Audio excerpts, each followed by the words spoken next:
setiap orang percaya menjadi pemenang, bahkan lebih dari pemenang. Mari semuanya bernyanyi, bertepuk tangan bagi Tuhan.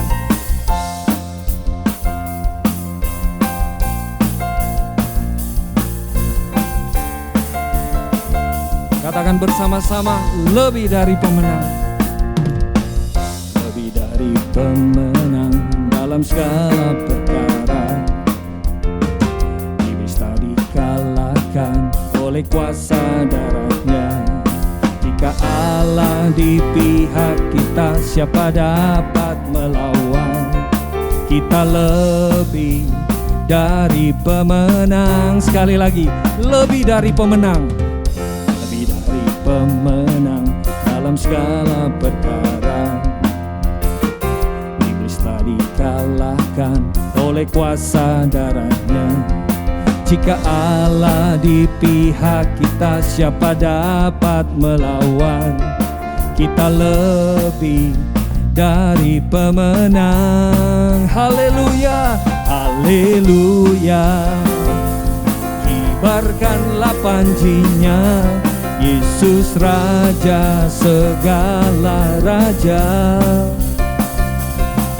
Haleluya. Bangkitlah gerejanya, kita lebih dari pemenang. Haleluya. Semua bertepuk tangan bagi Tuhan. Saya lebih dari pemenang, kalian juga lebih dari pemenang. Amin. Lebih dari pemenang dalam segala perkara. Iblis tak dikalahkan oleh kuasa darahnya. Jika Allah di pihak kita, siapa dapat melawan? Kita lebih dari pemenang. Haleluya, haleluya. Kibarkanlah panjinya, Yesus Raja segala raja. Haleluya. Bangkitlah gerejanya, kita lebih dari pemenang. Haleluya. Kibarkanlah panjinya, Yesus Raja segala raja. Haleluya. Bangkitlah gerejanya, kita lebih dari pemenang. Katakan, kamu lebih dari pemenang. Saya lebih dari pemenang. Saya lebih dari pemenang. Haleluya. Amin.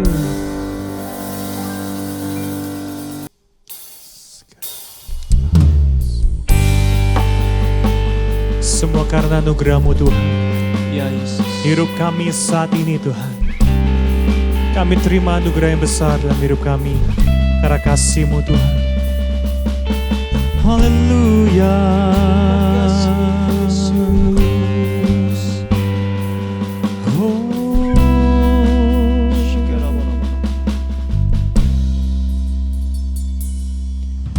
Semua karena anugerah-Mu hari ini ada, bukan karena kuatku, namun karena Roh-Mu. Ku bawa hatiku, penyembahanku, ku semakin berkurang, Yesus semakin bertambah. Mengikut Yesus, itulah kesukaan hatiku. Ku lepas semua hakku untuk mengenal kehendaknya di hidupku, mengiring Yesus, itulah kekuatan hidupku. Ku yakin anugerahnya mampu jadikanku hamba yang berkenan selalu mengikut-Mu Tuhan. Sebab hidup kami hanya anugerah-Mu Tuhan. Semua karena anugerah-Mu hari ini ada. Amin Tuhan. Bukan karena kuatku, namun karena Roh-Mu. Kami bawa hati kami menyembah. Ku bawa hatiku, penyembahanku. Ku semakin berkurang, Yesus semakin bertambah. Mengikut Yesus, itulah kesukaan hatiku. Ku lepas semua hakku untuk kehendaknya di dalam hidup kami. Haleluya. Di hidupku, mengiring Yesus, itulah kesukaan hidupku. Ku yakin anugerahnya mampu jadikanku hamba yang berkenan. Lagi bersama kita katakan, mengikut Yesus Tuhan. Mengikut Yesus, itulah kesukaan hatiku. Ku lepas semua hakku untuk kehendaknya di dalam hidup kami. Haleluya. Di hidupku, mengiring Yesus, itulah kekuatan hidupku. Ku yakin anugerahnya mampu jadikanku hamba yang berkenan selalu. Haleluya. Haleluya. Kami mau menyembah Engkau Tuhan. Kami rindu menyembah Engkau lebih dalam lagi. Inilah kami anak-anak-Mu Tuhan. Terima kasih. Kami mau mengikut Engkau, kami mau mengiring Engkau Tuhan. Haleluya. Di dalam segala keadaan, di dalam segala keadaan. Haleluya. Meskipun kami masih anak-anak Tuhan, tetapi kami tahu Tuhan, sekali kami mengikut Engkau, sekali kami mengiring akan Engkau Tuhan, kami tidak akan pernah kembali kepada hidup kami yang lama. Haleluya, haleluya. Terima kasih Bapa, terima kasih Tuhan. Haleluya.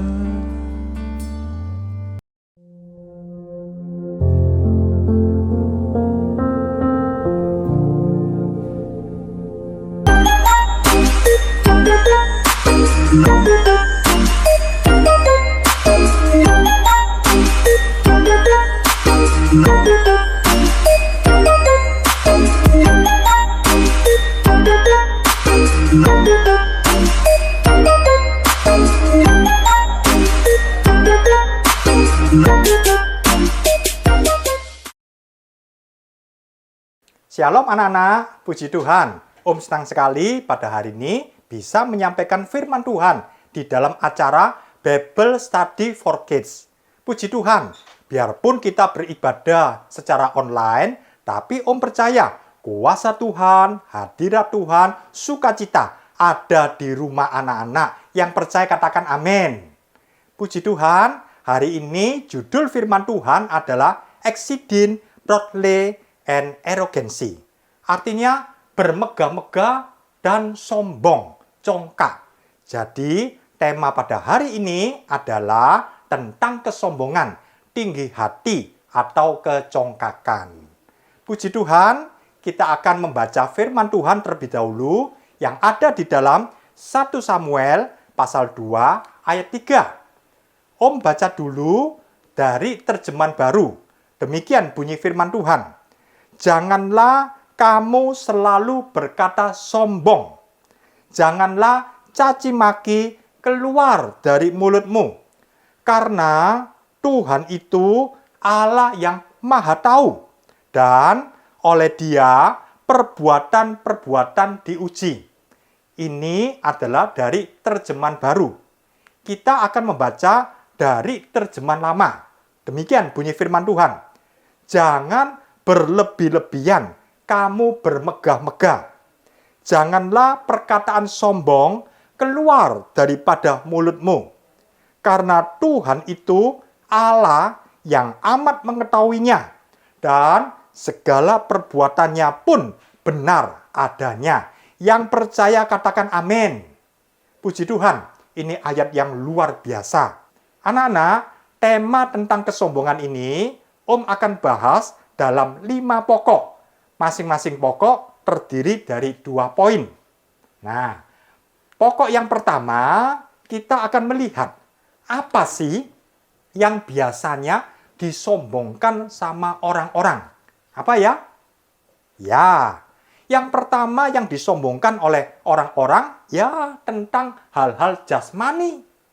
Hal-hal jasmani itu yang paling gampang disombongkan adalah tentang kekayaan. Biasanya orang kalau makin kaya, uangnya makin banyak, lalu sombong. Bisa beli sepatu baru yang bagus, yang mahal, beli tas, kemudian beli HP, kemudian beli sepeda, mobil, rumah. Wah, macam-macam. Semua bisa dibeli dengan uang. Makin banyak uangnya seperti orang ini, nah orang ini bisa membeli banyak barang-barang yang mewah. Lalu kemudian menyombongkan dengan hasil kekayaan ini. Kita baca ya di dalam Mazmur 49 ayat 6, demikian bunyi firman Tuhan. Mereka yang percaya akan harta bendanya dan memegahkan diri dengan banyaknya kekayaan mereka.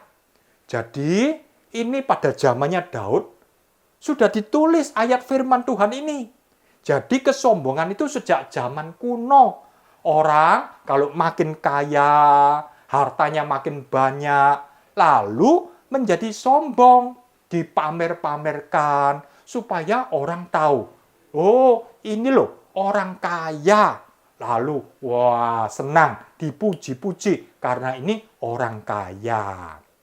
Tetapi firman Tuhan mengatakan, janganlah orang kaya bermegah karena kekayaannya. Jangan. Bukan berarti kita tidak boleh kaya. Om berdoa, semua anak-anak diberkati Tuhan. Yang percaya katakan amin. Jadi masalahnya bukan kaya atau miskin. Yang Tuhan tidak suka adalah hati yang sombong, kemudian bermegah-megah. Ini yang tidak boleh. Kemudian, selain kekayaan, orang kadang pamer tentang kepandaiannya. Wah, hebat ini. Tapi firman Tuhan mengatakan, janganlah orang bijaksana bermegah karena kebijaksanaannya. Mungkin orang ini, wah pintar, lulus S1, S2, S3, jadi doktor, jadi profesor. Wah pandai sekali. Lalu kemudian sombong, merasa hebat. Nah, ini tidak boleh. Bukan berarti, wah kita jadi orang bodoh saja ya. Bukan. Om berdoa anak-anak semua menjadi juara-juara kelas yang mau katakan amin. Jadi masalahnya bukan bodoh atau pintar. Yang Tuhan permasalahkan adalah hati yang sombong. Oh, aku pinter, aku juara kelas, aku hebat. Ini yang Tuhan tidak suka. Selain itu, orang memamerkan apa?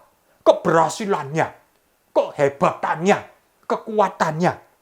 Ini ada contoh di dalam 2 Tawari 26 ayat 16. Ini adalah Raja Uzia.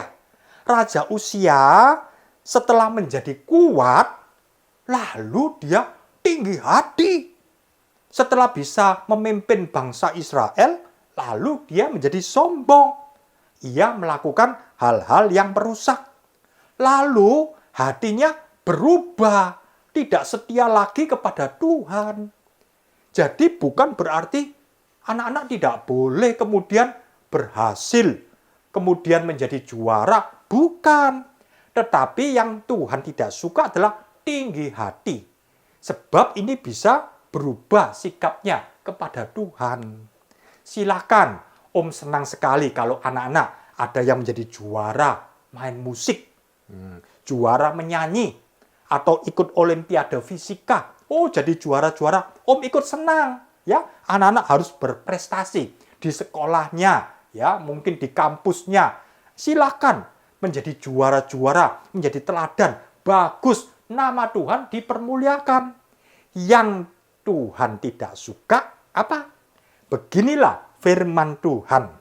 Janganlah orang kuat bermegah karena kekuatannya. Mungkin ada yang menang, juara dalam lomba basket, bulu tangkis. Silakan. Biarlah nama Tuhan yang dipermuliakan. Jangan merasa hebat. Oh, aku ini pinter, aku ini kaya. Jangan anak-anak. Inilah yang sering dipamerkan hal-hal jasmani. Tapi ingat, bukan hanya hal-hal jasmani. Ternyata hal-hal rohani pun juga bisa disombongkan. Loh, kok bisa Om? Nah, ini ada ayatnya. Hal-hal rohani menunjukkan bahwa, oh aku ini orang yang rohani. Ini sudah ditulis di dalam Matius 6 ayat 5. Tuhan Yesus berkata, apabila kamu berdoa. Loh, ini kan bagus. Ini kan rohani. Tapi Tuhan mengatakan, janganlah berdoa seperti orang munafik. Mereka, orang-orang Farisi, mereka kalau berdoa, itu di tikungan-tikungan jalan raya. Supaya, firman Tuhan menulis, supaya mereka dilihat oleh orang. Oh, ini orang rohani. Ini orang suka berdoa. Wah, hebat ya. Yang salah bukan berdoanya, bukan. Tapi dipamer-pamerkan, ditunjuk-tunjukkan. Selain berdoa juga hal berpuasa. Nah, ini di dalam ayat 16. Apabila kamu berpuasa. Oh, ini bagus berpuasa. Tapi jangan kemudian mukanya muram. Menunjukkan aku ini loh berpuasa. Kemudian wajahnya loyo, aduh lesu, karena aku ini berpuasa, aku ini lapar, aku ini haus. Tujuannya apa? Supaya orang melihat bahwa mereka sedang berpuasa.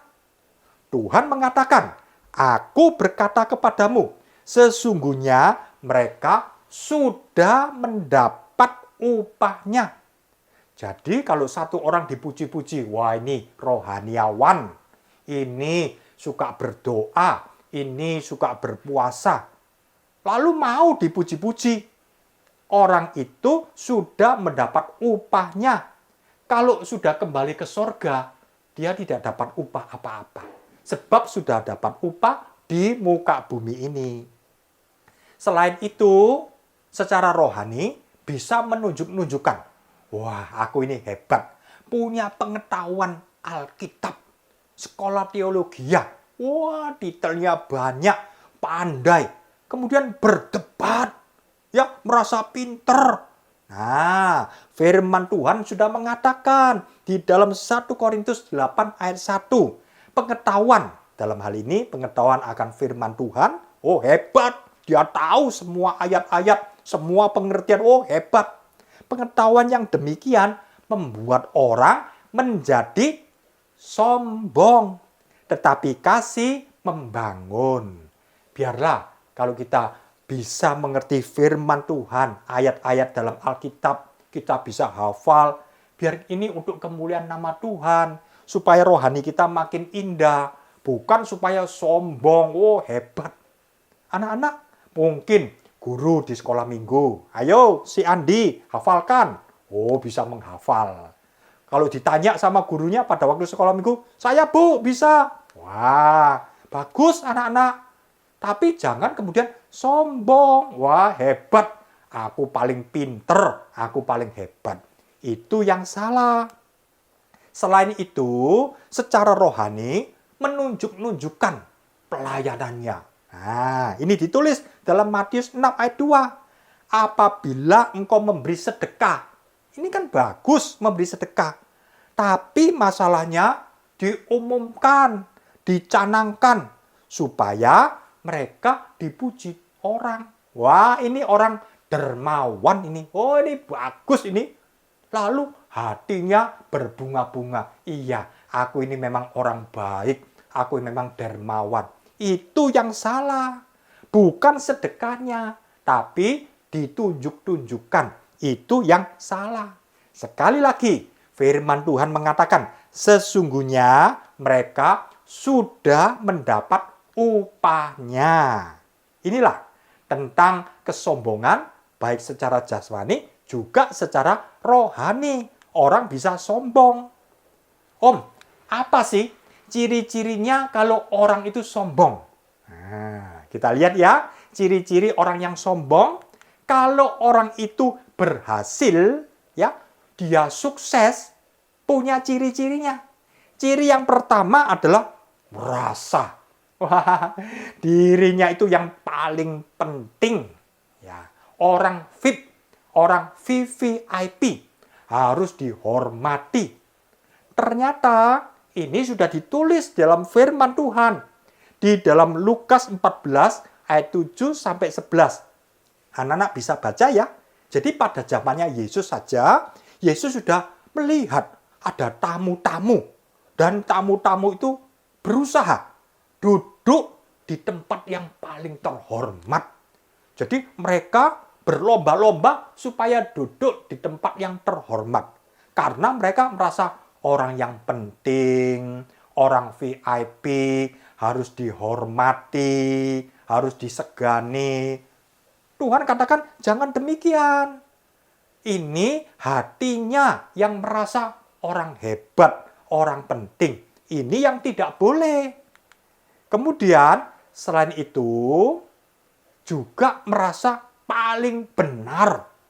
Nah, ini juga adalah ciri-ciri orang yang sombong kalau dia sukses, hebat. Nah, cirinya Tuhan sudah cerita di dalam Lukas 18 ayat 9 sampai 14. Tuhan menceritakan bahwa ada dua orang. Dua orang ini pergi ke bait Allah untuk berdoa. Nah, satunya orang Farisi, yang satunya lagi adalah pemungut cukai. Anak-anak tahu ya cerita ini ya. Ketika orang Farisi berdoa, dia berdoa begitu anggun. Ya Allahku, aku mengucap syukur kepadamu. Oh, hebat sekali kata-katanya ya. Dia lanjutkan. Karena aku tidak sama seperti semua orang lain. Lihat ini gambarnya. Aku tidak sama dengan orang itu, pemungut cukai. Wah, dia merasa paling benar. Buktinya, dia lanjutkan doanya. Aku bukan perampok. Oh, hebat. Aku bukan orang lalim. Bukan pezina. Bukan pemungut cukai seperti itu. Bukan, bukan. Aku kalau berpuasa Tuhan, 2 kali loh seminggu. Dan kalau aku ke bait Allah, aku selalu memberikan persepuluhan. Wah, dia merasa layak dipuji oleh Tuhan. Dia merasa benar. Sedangkan orang yang lain itu adalah orang rendahan, orang berdosa. Tapi beda dengan pemungut cukai. Dia berdoa, ya Allahku, aku merasa tidak layak. Aku ini orang berdosa. Aku ini pemungut cukai. Dia merasa sedih dengan kondisi dirinya. Dia bertobat, dia minta ampun. Lalu Tuhan Yesus mengatakan, di antara 2 orang ini, mana yang dibenarkan? Ternyata yang dibenarkan adalah si pemungut cukai. Dia merendahkan hati. Dia merasa tidak layak di hadapan Tuhan. Tapi orang Farisi ini ya tidak dibenarkan karena dia merasa benar, merasa hebat. Jadi inilah ciri-ciri dari orang yang merasa hebat, merasa paling benar. Ini adalah orang yang sombong secara rohani.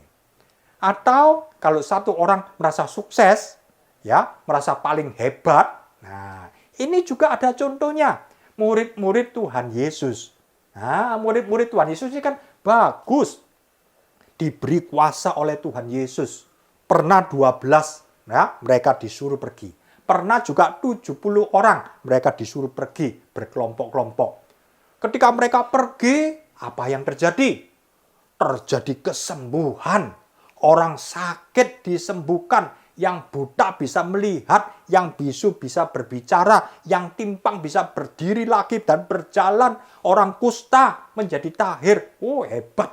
Setan-setan diusir semuanya. Terjadi mujizat, tanda-tanda heran. Oh, murid-murid merasa, iya ya.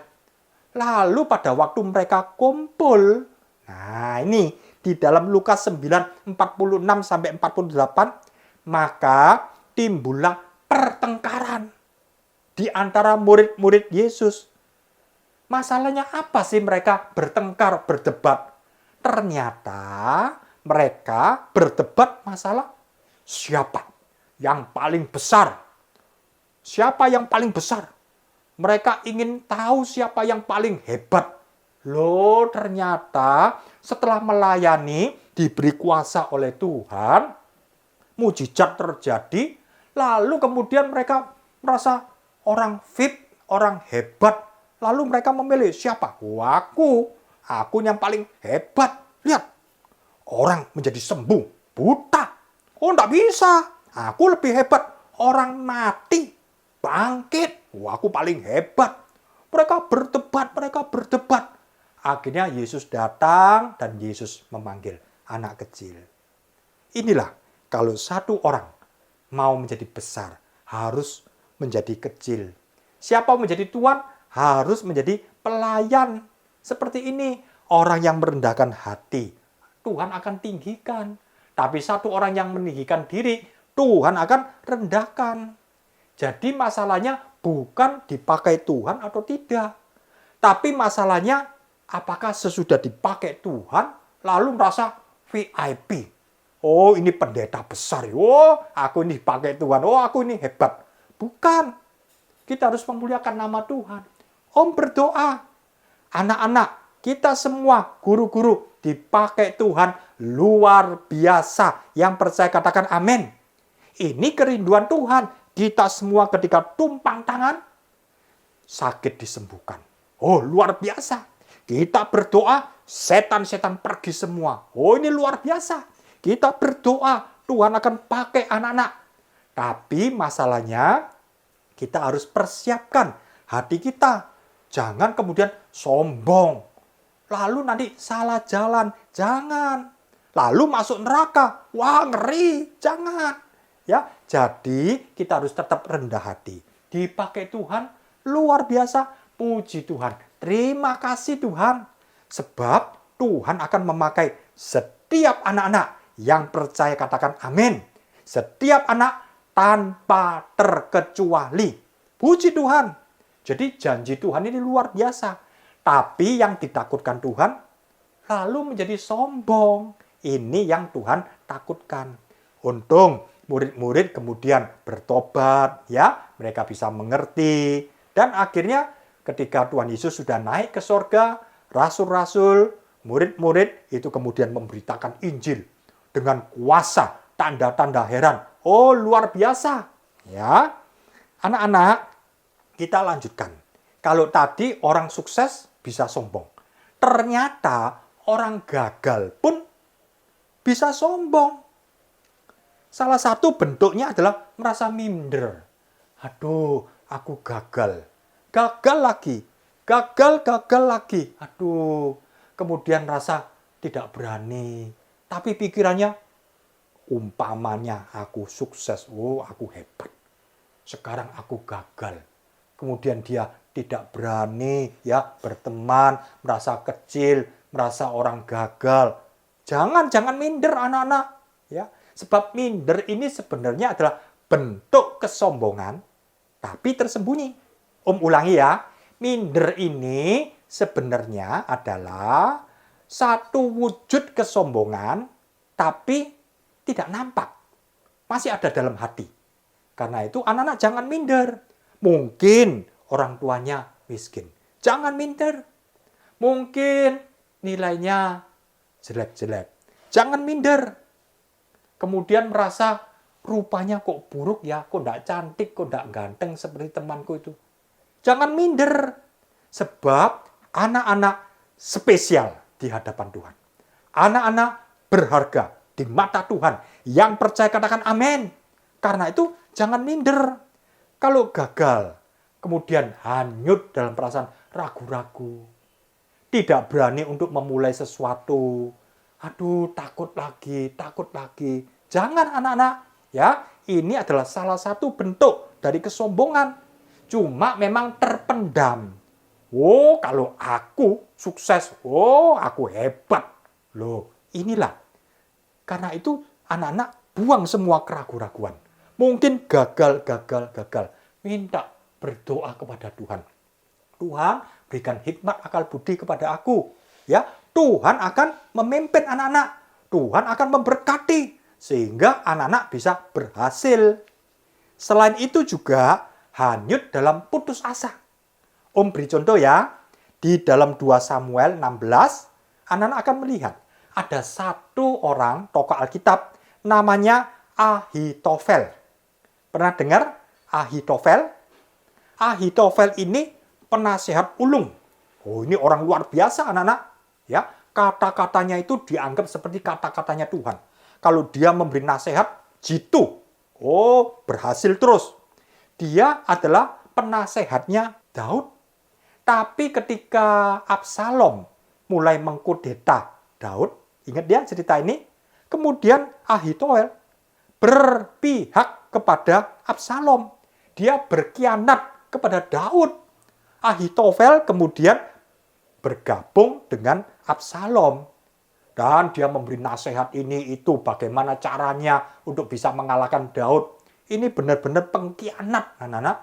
Dulu baik dengan Daud, sekarang bermusuhan dengan Daud. Dan dia tahu rahasianya Daud. Kemudian dia ungkapkan kepada Absalom. Tapi ketika Absalom timbang-timbang, setelah minta pendapat dengan yang lain, ternyata nasihat Ahitofel ini tidak diterima. Dan ketika Ahitofel tahu bahwa nasihatnya tidak diterima, dia kemudian putus asa. Dia sedih. Dan dia ambil jalan pintas. Dia bunuh diri. Orang bunuh diri langsung masuk neraka. Ahitofel merasa gagal, putus asa, hanyut dalam kesedihan, lalu sampai pada titik dia bunuh diri.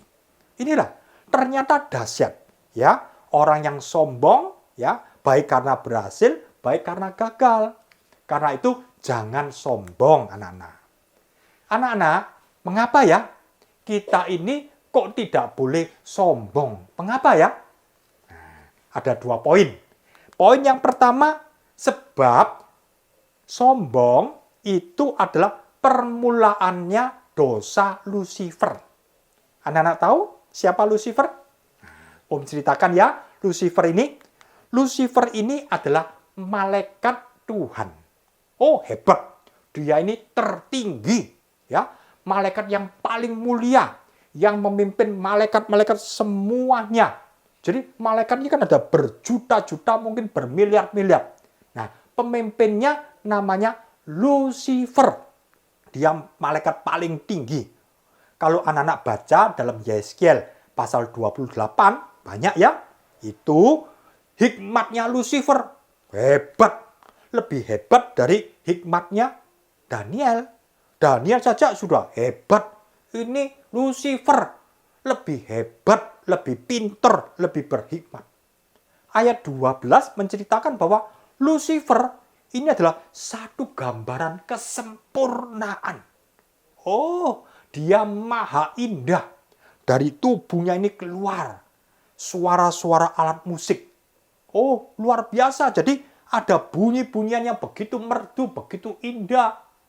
Dan ayat 13 dikatakan tubuhnya berkemilauan. Seperti keluar permata-permata. Oh, begitu hebat, begitu maha indah, begitu sempurna. Ini adalah gambaran Lucifer. Tapi, anak-anak tahu ya, Lucifer ini malaikat. Dan malaikat itu punya kehendak bebas. Dia diciptakan Tuhan sebagai makhluk bebas. Bebasnya apa? Ketika dia sudah merasa hebat, dia mengatakan, aku hendak naik ke langit. Mulai. Kemudian dalam Yesaya 14:14, aku hendak menyamai yang maha tinggi. Siapa? Allah. Aku hendak menyamai Allah itu. Mulai. Lagi di dalam Yeskiel 28 ayat 2. Dan dia menjadi tinggi hati. Lalu dia berkata, aku ini Allah. Loh, ternyata anak-anak, ketika Lucifer mulai sombong, dan kemudian akhirnya dia naik ke langit, dan dia hendak menyamai Allah itu sendiri. Sampai pada ujung-ujungnya, dia mengatakan, aku ini adalah Allah. Dan banyak malaikat-malaikat yang ikut dengan Lucifer itu. Akhirnya Lucifer ini menjadi malaikat yang jadi iblis. Kalau anak-anak baca dalam Yesaya 14, ini Lucifer ini boleh diumpamakan seperti bintang timur yang jatuh. Dan Lucifer ini jadi iblis. Ngeri ya? Ternyata dosanya sombong. Malaikat tidak berdosa berzina, membunuh, mencuri. Bukan. Ternyata Lucifer dosanya adalah sombong. Mungkin kalau kita mengatakan ada satu orang yang membunuh. Dosa besar ini, dosa besar. Iya, dosa besar membunuh. Ada yang berzina, bercabul. Wah, ini jijik. Iya, betul itu dosa besar. Tapi dosa sombong itu juga adalah dosanya iblis. Hati-hati, ternyata ini adalah dosa yang besar. Kalau satu orang mencuri, ditangkap sama polisi. Tapi kalau satu orang sombong, masa ditangkap sama polisi? Kan tidak. Tapi Tuhan tahu, ternyata dosa sombong itu juga dosa yang besar. Hati-hati. Jadi, mengapa tidak boleh sombong? Sebab ini adalah permulaan dosanya Lucifer. Akhirnya Lucifer jadi iblis. Dan tidak boleh sombong sebab ini adalah permulaan lupa diri. Kalau satu orang ya sombong, dia lupa dengan dirinya bahwa dia ini bukan apa-apa. Anak-anak, kita semua, kita sebenarnya adalah bukan apa-apa dan bukan siapa-siapa. Ini sudah ditulis di dalam 1 Korintus 1 ayat 26. Kita harus ingat bahwa kita ini asalnya siapa sih? Kalau sekarang diberkati oleh Tuhan, puji Tuhan. Kalau sekarang dipakai oleh Tuhan, puji Tuhan. Sekarang menjadi indah. Oh, terima kasih Tuhan. Tapi ingat, siapa kita asalnya? Seperti Om, ini sampah asalnya. Tapi Tuhan ubah menjadi indah. Siapa ini asalnya? Ini adalah orang jahat, suka omong kotor. Tapi sekarang Tuhan sudah ubahkan menjadi indah, luar biasa. Om ingat dulu ekonominya Om begitu miskin. Tapi sekarang Tuhan berkati. Harus ingat dari mana kita asalnya. Bahwa kita ini bukan apa-apa, bukan siapa-siapa. Karena itu dalam 1 Korintus 1 ayat 29, tujuannya kalau kita ingat adalah jangan sampai ada yang memegahkan diri, merasa hebat. Jangan anak-anak. Kalau sudah merasa hebat, merasa kaya, merasa pintar, inilah permulaan lupa diri. Nah, anak-anak, selain itu, ya, ini adalah permulaan lupa diri. Artinya ketika kita sudah diberkati Tuhan, lupa bahwa semua itu Tuhan yang beri.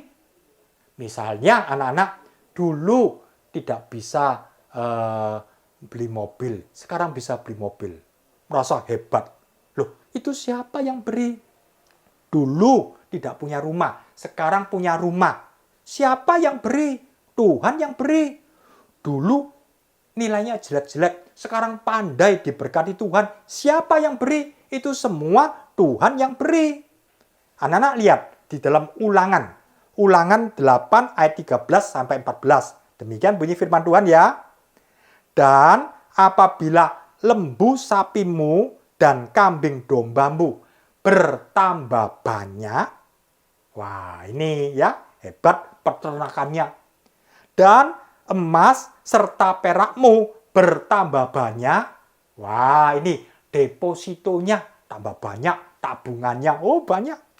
Dan segala yang ada padamu bertambah banyak.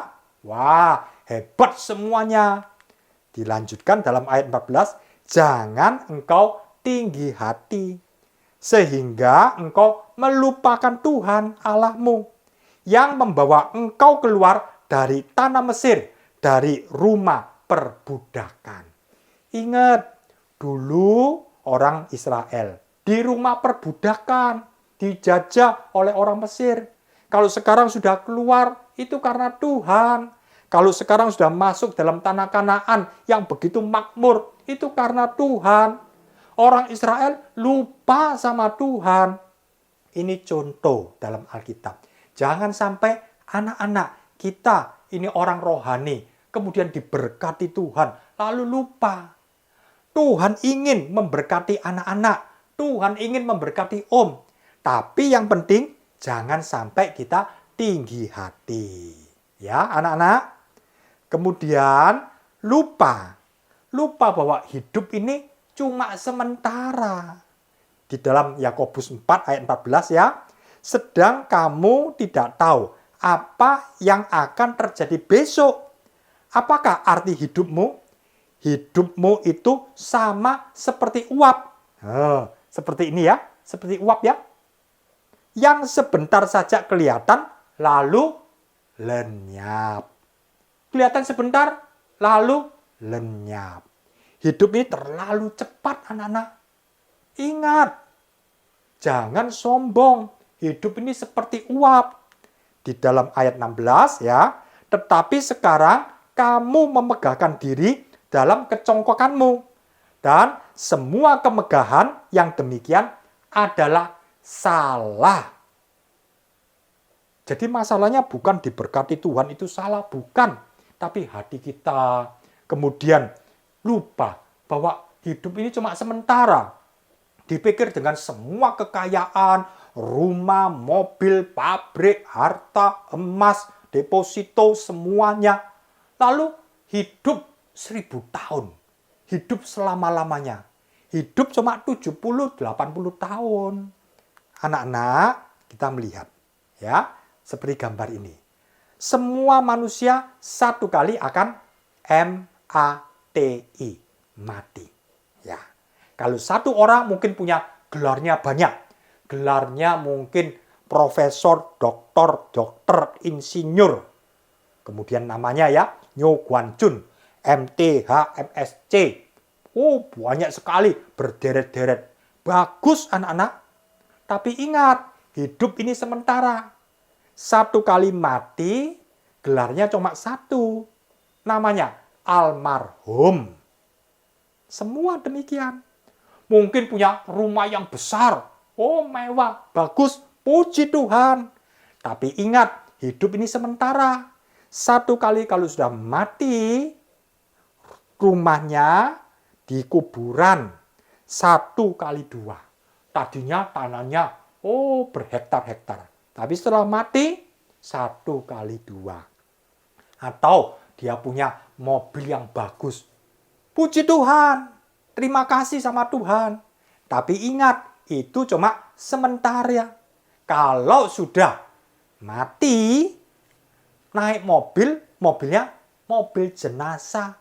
Semua sama. Atau punya wajah yang ganteng. Oh bagus, puji Tuhan. Punya wajah yang cantik, yang manis, puji Tuhan.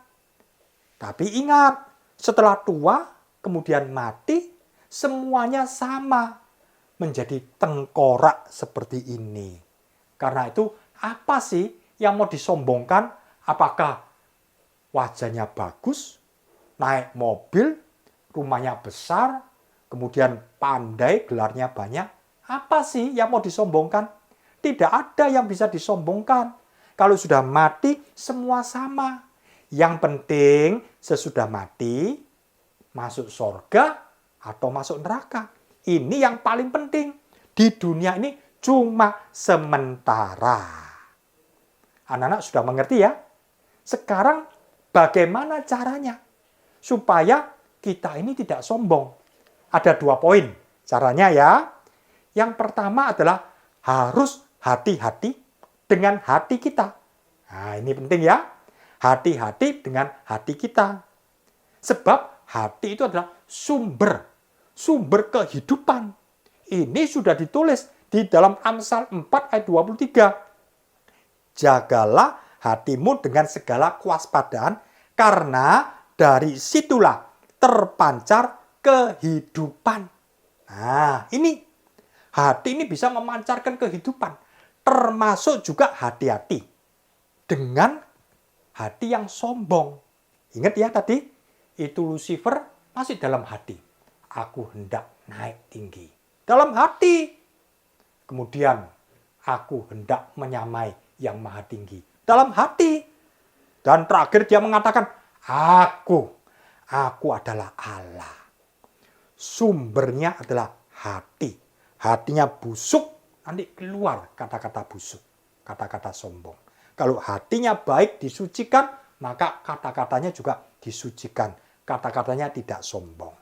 Ya anak-anak, karena itu hati kita harus dijaga dengan ketat. Ya, di dalam Amsal 4 ayat 23, jagalah hatimu dengan segala kewaspadaan. Dijaga. Kita punya HP, disayang-sayang, jangan sampai jatuh, jangan sampai kena air, disayang-sayang. Apalagi hati kita. Kita mungkin punya mobil, bagus, disayang-sayang, dirawat, jangan sampai tabrakan. Hati kita lebih dari mobil. Kita punya emas, mungkin ada yang kaya punya emas 1 kilo, atau punya 10 kilo, disimpan, dijaga baik-baik, bagus. Tapi hati kita lebih dari 10 kilo emas. Hati kita lebih mahal, harus dijaga dengan kewaspadaan. Sebab dari sini terpancar kehidupan. Kita lihat anak-anak ya, hati kita harus dijaga. Terutama juga tentang kesombongan, tentang harta. Kita lihat ya, dalam Mazmur 62 ayat 10 dikatakan, apabila harta makin bertambah, nah, kita senang ya, semua diberkati Tuhan. Amin. Ya, kita semua senang. Tapi pesan Tuhan, janganlah hatimu melekat padanya. Kalau hati melekat pada yang fana, pada harta, harta itu fana. Harta itu sekali akan menjadi lenyap. Jangan melekat kepada harta. Kalau kita melekat pada Tuhan, Tuhan kekasihku. Nah, kita kembali kepada surga nanti, kepada Tuhan. Puji Tuhan. Satu kali akan kita tinggalkan. Semuanya akan kita tinggalkan. Betapa hebatnya, mungkin betapa kayanya, semua akan kita tinggalkan. Dan kita kembali ke surga. Memang bukan berarti, sudah kalau gitu om, saya hidup miskin saja. Bukan demikian. Oh om, biar saya bodoh saja. Bukan demikian. Biar kita semua maju secara jasmani. Tapi secara rohani tetap kita rendah hati. Jangan sombong. Karena itu anak-anak harus dijaga dengan ketat. Sebab dalam Yeskiel 31 ayat 10 ya.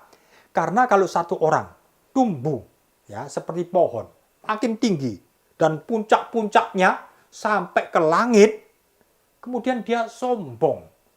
Wah, aku hebat, aku ini luar biasa. Jangan anak-anak ya. Karena itu kita harus tahu bahwa Tuhan itu bisa menyelidiki hati kita. Mungkin anak-anak diam-diam. Oh, aku ini hebat. Aku ini paling pinter di kelas. Tuhan bisa selidiki hati kita. Di dalam 1 Samuel 2 ayat 3c, terjemahan baru mengatakan, karena Tuhan itu Allah yang maha tahu. Tuhan bisa selidiki, biarpun belum diucapkan, biarpun hanya dalam hati, Tuhan tahu.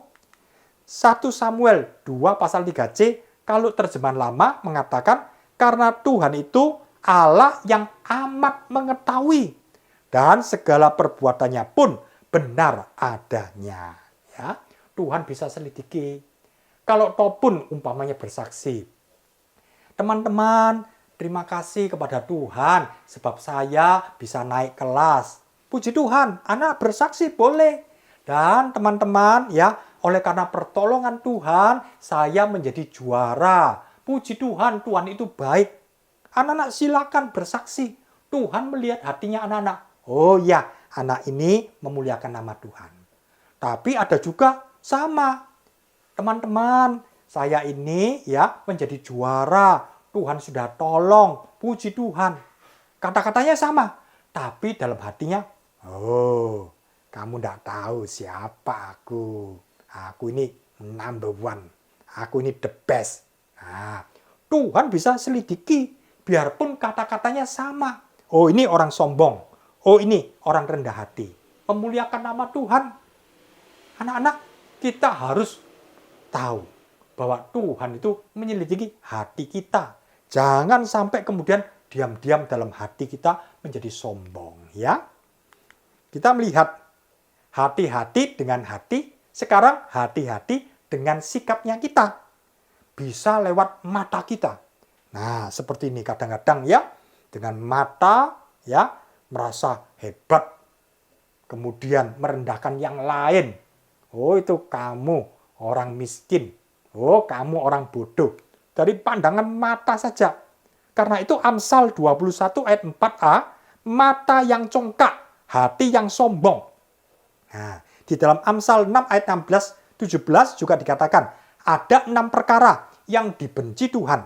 Dan kemudian ada 7 perkara yang menjadi kekejian bagi Tuhan. Apa? Yaitu mata yang sombong. Ternyata dari pandangan mata, ya, meremehkan orang lain, ya, menghina orang lain. Dari pandangan mata saja itu bisa meremehkan atau membuat hati jadi sombong. Hati-hati anak-anak, ya, lewat mata. Atau juga lewat mulut. Ini yang lebih nampak, ya. Lidah yang bermegah-megah. Oh, merasa bangga. Ya. Wah, merasa juara. Bermegah-megah. Lalu sombong. Mengejek. Ya. Kemudian hatinya tinggi hati. Ya. Angkuh. Ini termasuk sombong semua. Ya. Atau juga gerakan. Ini ditulis di dalam Habakuk 2 ayat 4. Habakuk 2 ayat 4 mengatakan sesungguhnya orang yang membusungkan dada. Mungkin jalannya Oh, dia tidak mau lihat orang, ya. Lain kalau orang rendah hati, mari Pak, permisi ya Bu. Nah, dengan rendah hati. Tapi kalau sombong, dia tidak lihat orang, membusungkan dada. Sikapnya sombong. Nah, hati-hati ya anak-anak dengan sikap kita. Jangan kemudian orang katakan, oh itu sombong itu. Oh itu orang itu, ya. Itu orang congkak, arogan. Hati-hati, ya. Jangan sampai kita termasuk orang yang sombong. Sekarang kita melihat ya, apa sih akibatnya kalau satu orang itu sombong? Akibatnya ada 2 poin. Poin yang pertama, orang itu di dunia akan mendapat hajaran. Dihajar ketika dia masih hidup di dunia. Tuhan akan merendahkan orang yang sombong. Orang angkuh akan ditundukkan. Inilah hukumnya Tuhan. Kalau kita rendah hati, Tuhan akan tinggikan. Tapi orang sombong akan direndahkan, akan ditundukkan. Dan orang sombong, firman Tuhan mengatakan akan dipermalukan. Di dalam Mazmur 35 ayat 26, orang yang menyombongkan diri itu akan dihina dan dipermalukan. Om senang sekali mendapat giliran ya untuk menyampaikan firman Tuhan tentang sombong ini. Sebab Om bisa menemukan banyak sekali ayat-ayat tentang sombong, congkak, rendah hati, baik hati, macam-macam ya. Om senang sekali. Dan ini ayat yang bagus, anak bisa baca ya. Mazmur 35 ayat 26. Dipermalukan. Wah, dihina. Kita semua tidak ingin. Tapi orang yang sombong akan tiba waktunya. Tuhan akan permalukan. Malu. Dikatakan dalam Yesaya 5 ayat 15, orang sombong akan direndahkan dan dipermalukan. Selain itu, orang sombong akan dihancurkan. Tuhan akan mencerai-beraikan rencana orang sombong. Dalam Amsal 16 ayat 18 dikatakan kecongkakan mendahului kehancuran. Tinggi hati mendahului kejatuhan. Jangan sampai kemudian kita menjadi sombong. Pahit hidupnya anak-anak. Di muka bumi ini mendapat hajaran. Belum lagi anak-anak, di akhirat juga akan mendapat hukuman. Hukumannya dahsyat loh. Kalau Lucifer dan malaikat-malaikat yang mengikuti Lucifer itu dibuang ke neraka. Demikian juga orang yang sombong itu juga akan dibuang oleh Tuhan ke neraka, ke tempat yang sama-sama orang sombong, yaitu di neraka. Di dalam Matius 25 ayat 41 dikatakan, "Enyahlah ke tempat yang telah sedia untuk iblis dan malaikat-malaikatnya." Kemudian kalau sudah di neraka, mendapat hukuman yang begitu dahsyat. Apinya, ulapnya, kesombongan akan dihentikan. Kecongkakan akan dipatahkan oleh Tuhan. Dahsyat kalau satu orang sudah sampai di neraka. Jangan sampai anak-anak kita semua masuk dalam neraka. Pastikan kita semua yang sudah percaya kepada Tuhan punya hati rendah hati. Dan kita masuk dalam surga. Yang percaya katakan amin. Dan anak-anak, kalau orang yang masuk neraka, itu bukan untuk sementara. Tapi dibinasakan selama-lamanya. Bukan 1 tahun, 2 tahun, bukan 1000 tahun. Tapi selama-lamanya dan tidak keluar dari neraka. Dahsyat anak-anak. Karena itu anak-anak tetap punya hati yang mencintai Tuhan. Hati yang lembut, jangan sombong. Puji Tuhan, kita sudah selesai khotbah ini ya. Om akan rekap semuanya supaya anak-anak bisa mengerti secara keseluruhan. Jadi anak-anak, kita tadi sudah melihat apa sih yang disombongkan sama orang. Ada hal-hal jasmani yang disombongkan. Juga ada hal-hal rohani. Kalau hal-hal jasmani yang disombongkan biasanya kekayaan, kepandaian, keberhasilan.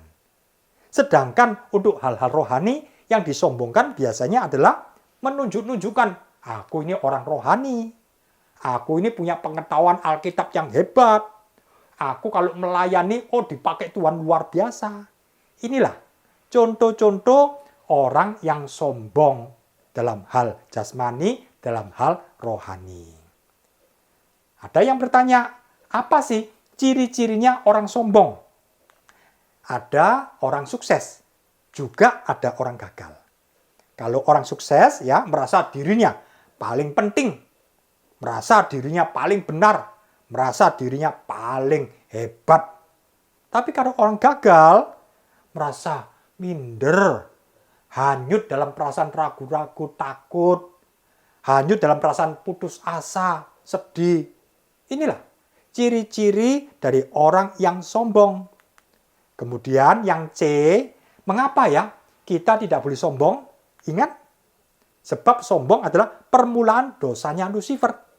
Dan sombong adalah permulaan lupa diri.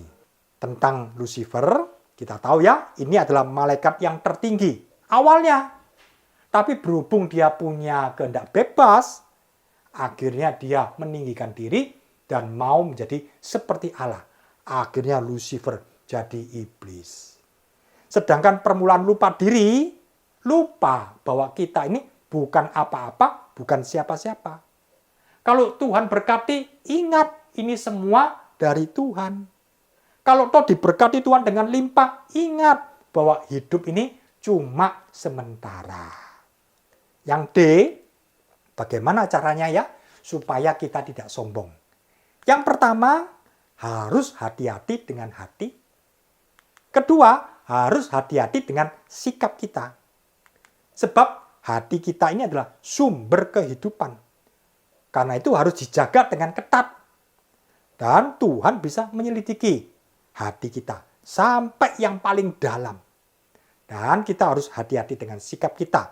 Baik mata kita, mulut kita, gerakan kita. Harus hati-hati. Dan yang kelima, terakhir, apa akibatnya kalau satu orang itu sombong? Di dunia, dia mendapat hajaran. Kalau di akhirat, dia mendapat hukuman. Kalau di dunia, orang sombong akan direndahkan, akan dihina, dipermalukan. Dan Tuhan mengatakan akan dihancurkan.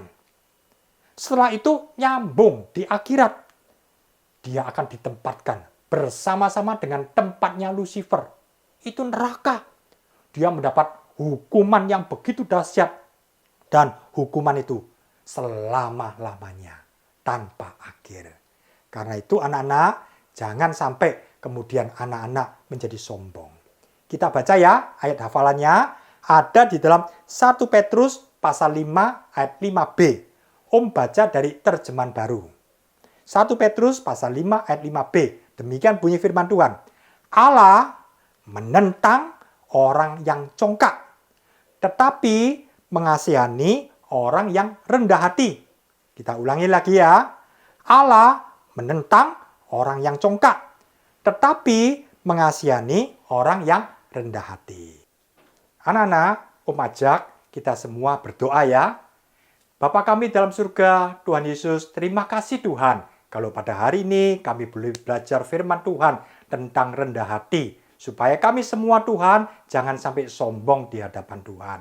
Terima kasih Tuhan, biar firman Tuhan boleh masuk dalam hati kami, sehingga boleh berbuah-buah 30, 60, bahkan 100 kali ganda. Terima kasih Tuhan, sekarang kami akan mendapatkan berkat dari Tuhan. Biarlah berkat dari Allah Bapa, anugerah di dalam Tuhan Yesus Kristus, persekutuan dalam Roh Kudus, limpah dalam kehidupan kami semua, mulai dari hari ini sampai Maranatha Tuhan datang kembali. Yang percaya katakan, amin. Puji Tuhan, Tuhan memberkati.